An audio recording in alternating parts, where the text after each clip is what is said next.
पहले राम मंदिर और बाबरी मस्जिद का अयोध्या विवाद, बाद में ताजमहल की कंट्रोवर्सी और अब ज्ञान वापी का विवाद। अयोध्या का विवाद तो सुलझ गया है, लेकिन ये कुछ जगह ऐसी हैं जिनको बताया जा रहा है कि यहाँ पर पहले प्राचीन हिंदू मंदिर हुआ करते थे, लेकिन मुगलों ने इनकी जगह पर मंदिरों को तोड़कर अपनी मस्जिदें और इमारतें बनाई। इस समय ज्ञान वापी मस्जिद पर काफी विवाद चल रहा है और हिंदू पक्ष के द्वारा दावा किया जा रहा है कि ये एक प्राचीन हिंदू मंदिर था, लेकिन वहीं मुसलमान लोग इसको मानने से इनकार कर रहे हैं।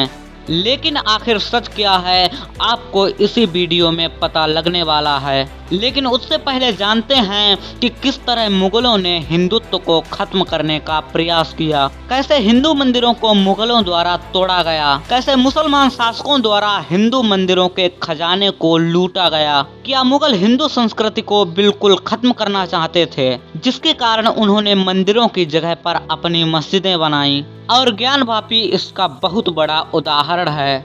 आइए जानते हैं इन सभी प्रश्नों के उत्तर विस्तार से कि आखिर कैसे मुगलों ने हिंदुत्व को खत्म करने का प्रयास किया। भारत में मुगल शासकों ने सोना चांदी लूटने और इस्लामिक शासन शुरू करने के लक्ष्य से यहाँ आक्रमण किया। कई शताब्दियों तक लगातार हिंदू, जैन और बौद्ध मंदिरों को मुसलमान शासकों द्वारा तोड़ा गया और इसके भारी भरकम खजाने को लूटा गया। मुगलों ने सिर्फ मंदिर तोड़कर ही नहीं, बल्कि कई तरीके से हिंदुत्व को खत्म करने का प्रयास किया। उनकी सबसे पहली नीति मंदिर तोड़ने की ही रही और उनकी जगह पर उन्होंने मस्जिदों का निर्माण करना शुरू किया।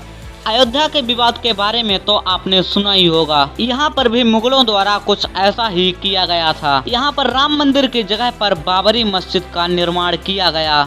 ये विवाद तो सुलझ चुका है, लेकिन अभी भी ऐसे कई विवाद हैं जिनका सुलझना अभी बाकी है। बताया जाता है कि कुतुबुद्दीन ऐबक की सेना ने विश्वनाथ मंदिर को नष्ट कर दिया, जिसे एक गुजराती व्यापारी द्वारा फिर से बनाया गया था और राजा मान सिंह द्वारा इसे फिर से ध्वस्त कर दिया गया था। लेकिन रूढ़वादी हिंदुओं द्वारा फिर इसे पुनर्निर्मित किया गया। राजा टोडरमल द्वारा अकबर के धन से मंदिर को उसके मूल स्थान पर फिर से बनाया गया, लेकिन मंदिर को फिर से सम्राट औरंगजेब ने नष्ट कर दिया, जिन्होंने इसके स्थान पर ज्ञान वापी मस्जिद का निर्माण कराया। लेकिन मुसलमान इस बात को नहीं मान रहे हैं। जांच पड़ताल के दौरान इसके बारे में कुछ साक्ष्य भी प्राप्त हुए हैं। वैसे इसके बारे में वीडियो के लास्ट में विस्तार से बात करेंगे।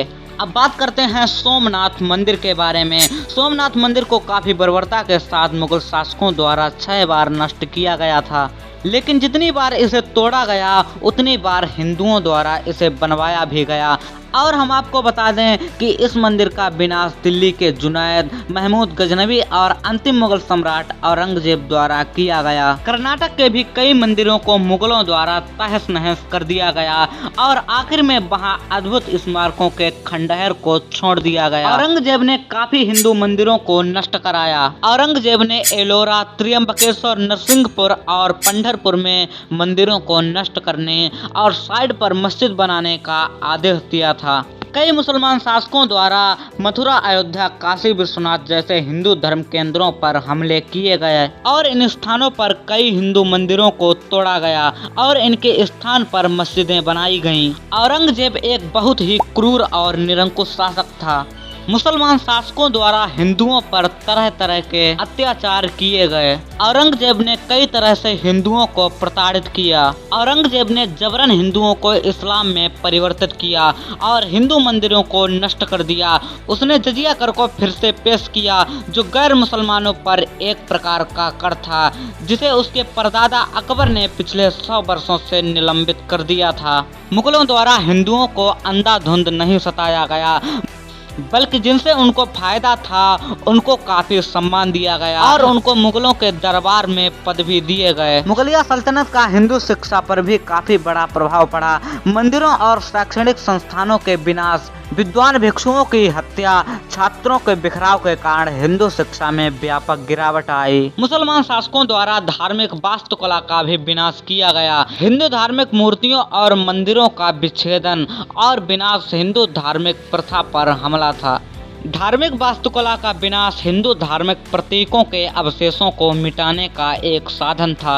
जजिया कर जिसे औरंगजेब द्वारा पुनः प्रारंभ कर दिया गया था, ये एक प्रकार का धार्मिक कर है और इसे मुस्लिम राज्य में रहने वाली गैर मुस्लिम जनता से वसूल किया जाता है। इस्लामी राज्य में केवल मुसलमानों को रहने की ही अनुमति थी। यदि कोई गैर मुसलमान उस राज्य में रहना चाहे तो उसे जजिया कर देना होता था। मुगल शासकों ने कई शहरों के नाम बदले, जैसे कि अकबर ने प्रयागराज का नाम इलाहाबाद कर दिया था। पंडित दीनदयाल उपाध्याय नगर का नाम मुगल सराय कर दिया गया था। अयोध्या का फैजाबाद और भी ऐसे कई शहर थे जिनका नाम चेंज किया गया था, लेकिन बीजेपी सरकार द्वारा इसे पुनः चेंज कर दिया गया।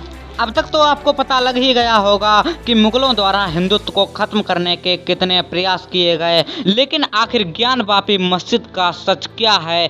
क्या ये वास्तव में एक प्राचीन हिंदू मंदिर था? ज्ञानवापी विवाद को लेकर हिंदू पक्ष का दावा है कि इसके नीचे विश्वेश्वर का स्वयंभू ज्योतिर्लिंग है।